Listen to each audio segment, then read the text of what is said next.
gembalaku, takkan kekurangan aku. Saudara-saudari yang terkasih di dalam Kristus, selamat pagi. Salam jumpa lagi dalam Sabda Siap Saji. Sabtu 1 April 2023, hari biasa pekan kelima Prapaskah. Marilah kita berdoa. Dalam nama Bapa dan Putra dan Roh Kudus. Amin. Allah Bapa Maha Penyayang, Engkau menciptakan kembali dalam Kristus bangsa yang terpilih dan imamat yang agung. Anugerahilah kami kehendak dan kemampuan untuk melaksanakan perintah-Mu, dan Kau tuntun menuju kesatuan hidup abadi. Dengan pengantaran Yesus Kristus Putra-Mu Tuhan kami, yang bersama dengan Dikau dalam persatuan Roh Kudus, hidup dan berkuasa Allah sepanjang segala masa. Amin. Tuhan bersamamu Dan bersama rohmu. Inilah Injil Yesus Kristus menurut Yohanes. Dimuliakanlah Tuhan. Yohanes bab 11 ayat 45 sampai dengan 56. Banyak di antara orang-orang Yahudi yang datang melawat Maria dan yang menyaksikan sendiri apa yang telah dibuat Yesus terhadap Lazarus percaya kepadanya. Tetapi ada juga yang pergi kepada orang-orang Farisi dan menceritakan kepada mereka apa yang telah dibuat Yesus itu. Lalu imam-imam kepala dan orang-orang Farisi memanggil mahkamah agama untuk berkumpul. Mereka berkata, apakah yang harus kita buat? Sebab orang itu membuat banyak mujizat. Apabila kita biarkan dia, maka semua orang akan percaya kepadanya. Lalu orang-orang Roma akan datang dan merampas tempat suci kita serta bangsa kita. Tetapi seorang di antara mereka, yaitu Kayafas, imam besar pada tahun itu, berkata kepada mereka, kamu tidak tahu apa-apa. Kami tidak insyaf bahwa lebih berguna bagimu jika satu orang mati untuk bangsa kita daripada seluruh bangsa kita ini binasa. Hal ini dikatakan Kayafas bukan dari dirinya sendiri, tetapi sebagai imam besar pada tahun itu, ia bernubuat bahwa Yesus akan mati untuk seluruh bangsa, bukan untuk bangsa itu saja, tetapi juga untuk mengumpulkan dan mempersatukan anak-anak Allah yang tercerai-berai. Mulai dari hari itu mereka sepakat untuk membunuh dia. Karena Yesus tidak tampil lagi di muka umum di tengah-tengah orang Yahudi, ia berangkat dari situ ke daerah dekat padang gurun, ke sebuah kota bernama Efraim. Di situ ia tinggal bersama murid-muridnya.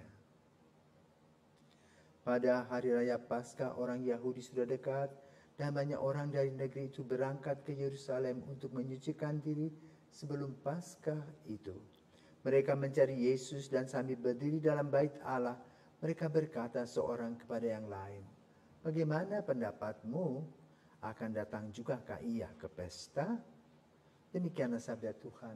Terpujilah Kristus. Selamat pagi Romo. Selamat pagi. Romo, saya ingin bertanya, dari Injil pada hari ini yang telah Romo bacakan, saya menyadari satu hal Romo, di mana orang-orang Farisi ini padahal telah melihat mukjizat yang dilakukan oleh Yesus.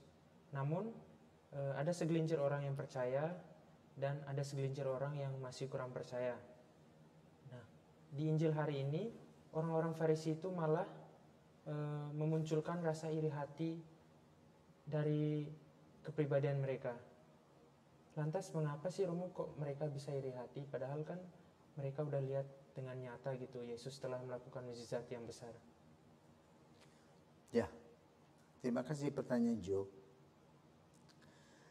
Ini analog saja. Kalau kamu sudah biasa duduk di ruang AC, kemudian kamu dipindahkan di ruang yang pengap, apa yang kamu pikir? Panas, gerah. Tidak, yang apa yang kau jadikan tadi dari AC sekarang ke tempat yang panas. Atau tempat di mana banyak makanan, sekarang kamu tidak ada apa-apa. Bagaimana rasanya? Kamu setuju atau kamu mengiyakan atau apa? Tentu tidak. Tentu tidak. Nah, itu juga masalah status quo yang terjadi. Kita lihat dalam konteks ya. Pada zaman Yesus, orang-orang Yahudi di Palestina atau Palestina itu adalah daerah jajahan Romawi. Mereka harus membayar pajak ke Roma. Tetapi di perjalanan, pajak itu juga bukan hanya diserahkan seluruhnya ke Roma, tapi juga masuk ke kocek mereka masing-masing. Korupsi. Dan dari hasil korupsi itu, mereka bisa hidup senang. Budaya koruptif juga dibuat oleh para pejabat agama.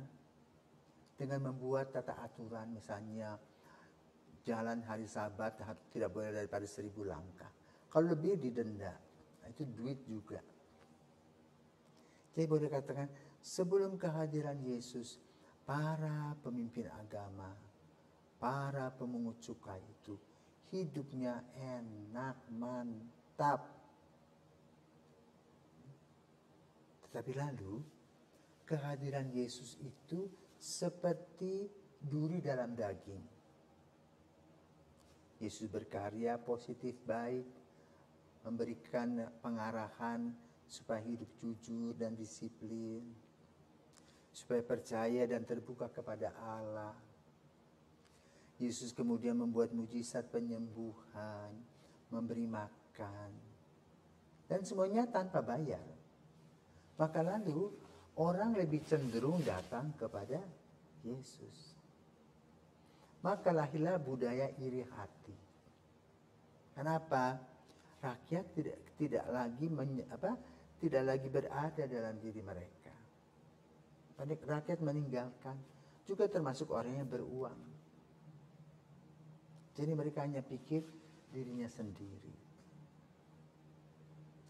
Lalu apa yang harus mereka lakukan supaya mereka tetap bisa mempertahankan status quo? Maka tadi Kayafas bilang, satu orang itu dienyahkan saja untuk menyelamatkan seluruh bangsa. Jadi caranya adalah menebar kebencian. Ya, memata-matai Yesus, kemudian menebar kebencian. Supaya rakyat memberikan keputusan, memihak mereka. Dan memang terjadi nanti. Dari refleksi bacaan pada hari ini, kita harus melihat kita di diri kita sendiri. Di mana kita, ego, tentu ingin bisa menikmati apa yang aku ingin nikmati. Dan kalau sudah mempunyai status yang aman dan nyaman, maka kita tidak mau lewat dari zona itu. Biarpun mungkin ada nilai-nilai yang kita lindas. Ya. Nilai-nilai itu berupa kejujuran, kedisiplinan, kemudian juga untuk memantapkan diri cari muka. Menjilat para pembesar. Nah, ini, gambaran ini juga terjadi dalam setiap zaman, termasuk zaman kita. Ada yang dikurbankan. Pada zaman Yesus yang dikurbankan. Nah, pada zaman kita orang-orang yang lurus, yang benar, itu dikurbankan. Dan itu terjadi baik di dalam pejabat, dalam pemerintahan maupun juga dalam kehidupan gereja. Kan tetap kita manusia daging. Kan itu diwakilkan dalam Injil Yesus. Para pemerintah, pejabat-pejabat pemerintahan. Lalu para pejabat agama. Ya, sama seperti zaman kita. Pemerintah maupun gereja. Kita berkutat. Nah, bagaimana sekarang kita sebagai seorang Katolik harus melihat ya, bahwa peristiwa Yesus tadi melahirkan iri hati dengki dengan akibat kemudian Yesus dihukum mati. Maka kembali flashback kepada pengalaman Yesus. Jangan sampai kita pun ikut berperan, misalnya menebar kebencian, cari muka, kita tidak jujur, kita kurang disiplin, kurang bertanggung jawab, tapi hanya mencari kenikmatan hedonis. Lalu mengubahkan orang lain yang hidupnya lurus. Tapi itu risiko orang benar. Digambarkan dalam Injil. Bagaimana Yesus sebagai sosok orang yang benar ini dikejar-kejar, dicari untuk dienyahkan. Karena kita tahu kalau kita mau betul berada dalam kebenaran, kita tahu konsekuensinya.